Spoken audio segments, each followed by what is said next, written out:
Hello everyone, welcome back to my channel. So अस्सलाम वालेकुम। कैसे आप सभी? उम्मीद करती हूँ आप लोग बहुत अच्छे से होंगे। तो यहाँ पर आप सभी देख सकते हैं, ये है दिनयात दुम का पार्ट 2। ठीक है, पार्ट 1 में मैं आप लोगों को क्या कराई थी, तो उसमें मैं आप लोगों को सब्जेक्टिव क्वेश्चन कराई थी।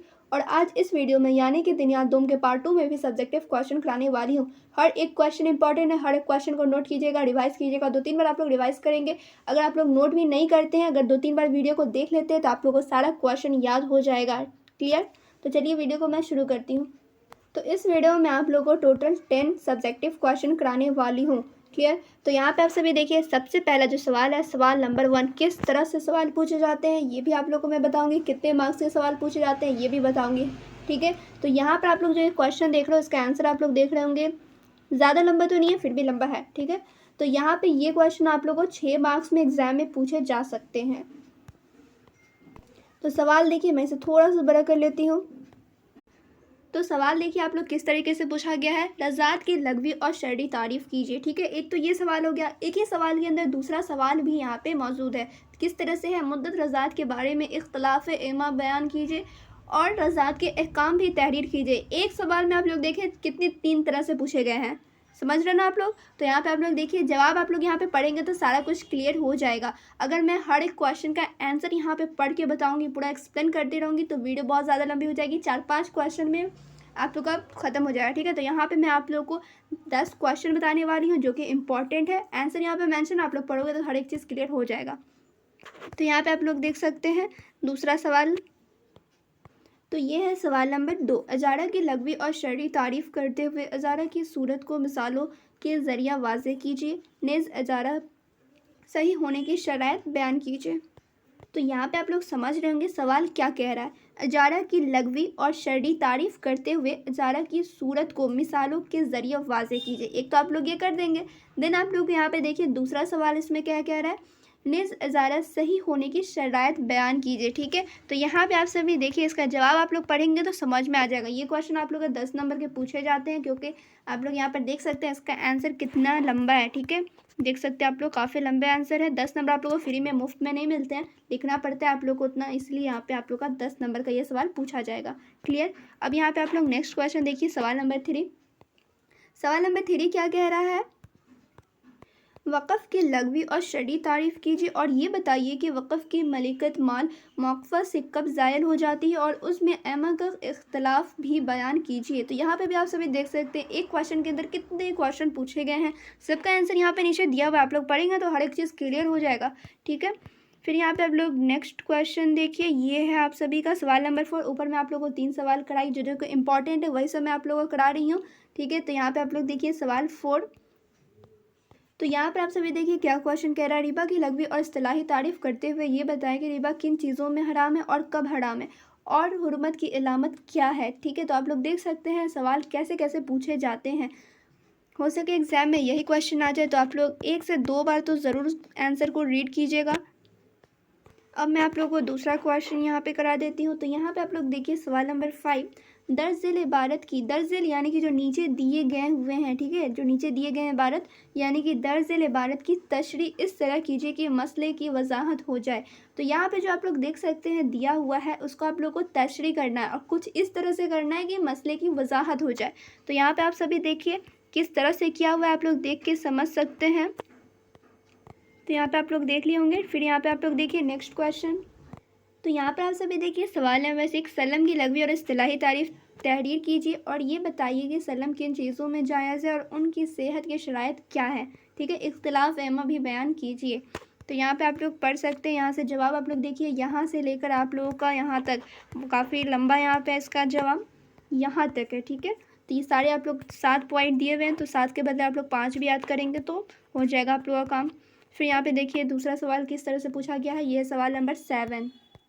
तो यहाँ पे आप लोग देखिए सवाल 7 क्या कह रहा है, दर्ज़िल अरबी इबारत की तशरीह इस तरह कीजिए कि मसले की पूरी वजाहत हो जाए। तो यहाँ पे आप सभी समझ सकते हैं कि इस तरह का सवाल आप लोग एग्ज़ाम में पूछा ही जाता है। मैं इसलिए कह रही हूँ क्योंकि यहाँ पे आप लोग देखिए इसी तरीके का सवाल मैं आप लोग को ऊपर भी कराई थी। ठीक है, तो आप लोग का यहाँ पर देख सकते हैं, ये देखिए आप लोग सवाल नंबर 5, ये भी इसी तरीके के कुछ सवाल थे। यहाँ पे 2 लाइन थे अरबी के और नीचे यहाँ पर 3-4 लाइनें दिए हुए हैं। ठीक है, तो यहाँ पे आप लोगों का सवाल, ये हेडिंग जो आप लोग देख रहे हो सेम रहेगा, बट यहाँ पे जो अरबी का जो लाइन है तो ये आप लोग का दूसरा भी हो सकता है यहाँ पर, या हो सके तो यही भी रहे, लेकिन इसी तरीके का सवाल पूछा जाएगा। तो यहाँ पर आप लोगों को समझ में आ गया सवाल क्या कह रहा था। दर्ज झेल अरबी इबारत की तशरीह करनी है, ठीक है। कुछ इस तरह कीजिए कि मसले की पूरी वजाहत हो जाए। तो ये आप लोग का अरबी में जो दिया हुआ है इसको आप लोग को तशरीह करनी है। तो यहाँ तक आप सभी के 7 सवाल कंप्लीट हो गए। अब यहाँ पे आप लोग नेक्स्ट क्वेश्चन देखिए, सवाल नंबर 8, ठीक है। ये क्या कह रहा है, बे मुराबा व बे तवालिया की तारीफ मिसालों के साथ कीजिए। एक तो ये सवाल हो गया। इसी सवाल के अंदर एक और सवाल है, वो क्या है, अगर बे मुराबा में मुश्तरी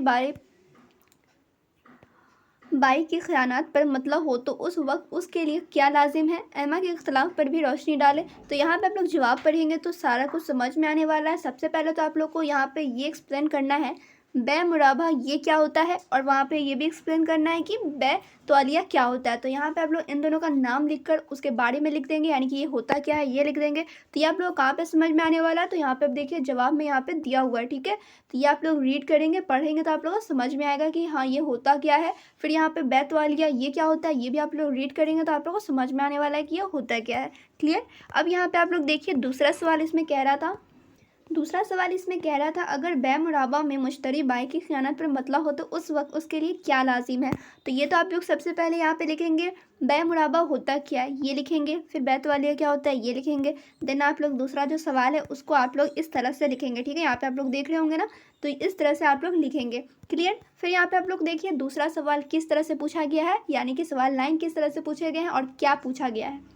तो यहाँ पे आप लोग सवाल देखिए, बे फासिद और बे बातिल में क्या फ़र्क है। अब आप लोग कहोगे कि बे होता क्या है, बार बार बे हर सवाल में है। तो यहाँ पे बे होता है ब्याज, यानी कि आप लोग इस तरह समझिए इंटरेस्ट, ठीक है। इंटरेस्ट से आप लोग समझ गए होंगे इंटरेस्ट क्या होता है, तो आप लोग को पता ही होगा, ठीक है। तो यहाँ पे आप लोग समझ गए। अब यहाँ पे देखिए दूसरा सवाल इसमें क्या कह रहा है, मिसालों के ज़रिए वाजे कीजिए, ठीक है। ये दोनों होता क्या है, आप लोग को मिसालों यानी कि एग्जाम्पल दे के आप लोग को वाजे करना है। फिर यहाँ पे आप लोग देखिए उसमें एक और, यहाँ पे आप लोग देखिए एक सवाल के अंदर कितने सवाल पूछे गए, एक तो ये सवाल हो गया।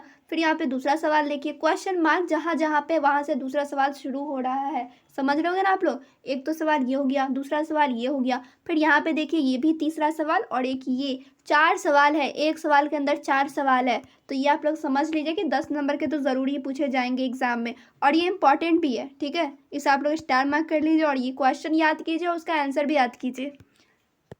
अब मैं आप सभी को सबसे आखिरी क्वेश्चन यानी कि इस वीडियो का लास्ट क्वेश्चन सवाल नंबर 10 करा देती हूँ, उसके बाद वीडियो यहीं पे मैं ख़त्म करूँगी, समाप्त करूँगी। तो ये देखिए सवाल क्या कह रहा है, इत्तिकाफ़ की लघवी व शरई तशरीह करें और बताएं कि मुआतकफ़ पर क्या क्या हराम है, ठीक है। तो यहाँ पे आप लोग देख लीजिए एक सवाल तो इधर हो गया, किन ज़रूरतों से वह मस्जिद से बाहर निकल सकता है, ये भी आप लोग समझ गए। इत्तिकाफ़ में जो लोग बैठते हैं इनके बारे में तो आप लोग को ऐसे ही पता होगा, बिना आंसर जाने ही आप लोग पढ़ेंगे भी नहीं तभी भी आप लोग लिख सकते हैं, ठीक है। इत्तिकाफ़ के बारे में आप लोग जानते ही होंगे, वो आप लोग लिख सकते हैं, ठीक है। फिर भी आप लोग यहाँ पे पढ़ेंगे तो समझ में आ जाएगा हराम चीज़ें उसमें क्या है। और यहाँ पर आप सभी देख सकते हैं इत्तिकाफ़ के वक्त किन ज़रूरतों से वह मस्जिद से बाहर निकल सकता है, ये सब आप लोग को पता ही होगा पहले से। क्लियर। तो यहाँ तक आप लोग के क्वेश्चन 10 कंप्लीट हुए, सवाल 10 कंप्लीट हो गए। तो यहाँ तक आप लोग के 2 पार्ट कंप्लीट हो गए, 2 पार्ट और आएंगे, पार्ट 3 और एक लास्ट पार्ट आएगा जिसमें मैं आप लोग को पूरा कंप्लीट करके ख़त्म ही वहाँ पे कर दूँगी दुनिया दुम का हर एक सवाल, ठीक है। फिर मिलती हूँ दूसरे वीडियो में। वीडियो अच्छी लगी हो तो लाइक कीजिए, शेयर कीजिए, चैनल पे नए तो सब्सक्राइब किए बगैर मत जाइएगा।